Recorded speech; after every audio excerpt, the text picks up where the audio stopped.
21, inilabas na ng komisyon ang kanilang mga panuntunan pero mahigit isang buwan matapos ang pangako sa ating mga kababayan na transparency ang panawagan.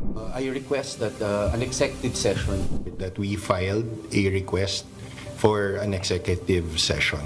And they asked either a live streamer, no? Disyembre 2 isinagawa na ang kauna-unahang pagsasapubliko sa pagdinig ng komisyon na ang buena mano si Laguna 4th District Representative Benji Agaraw. Pinabulaanan niyang tumanggap siya ng 9 na milyong piso mula sa mga diskaya at wala rin umanong regalong exotic bulldog sa mambabatas. Hindi po ako mahilig sa bulldog dahil po malaway po yun eh. Talaga.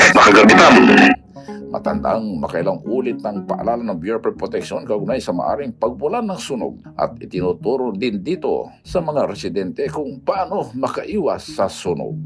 Para sa DZRH Rewind 2024, ako si Edwin Duque. Hanggang sa taong 2025. Batay ito sa pagtaya ng United States Department of Agriculture dahil sa patuloy na epekto ng El Nino, La Nina at mga kalamidad sa bansa. Tinatayang mag-aangkat ng mahigit 4.1 million metric tons ng bigas ng bansa sa susunod na taon na mas mataas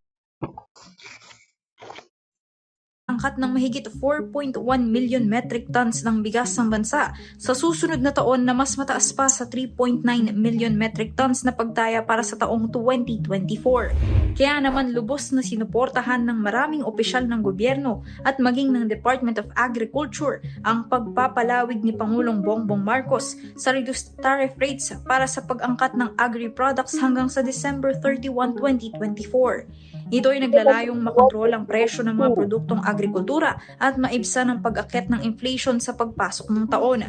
Pero nananatiling hamon pa rin ang masolusyonan ng problema sa pagtaas ng presyo ng mga agri-products lalo na ng bigas ngayong patapos na ang taon. Bagamat nakaranas tayo ng oversupply sa mga highlands vegetables gaya ng repolyo noong Enero, kung saan itinatapon na lamang ng ilang magsasaka ang kanilang ani dahil sa sobrang bagsak presyo ng mga ito sa merkado. Ilang buwan lamang ay naminsala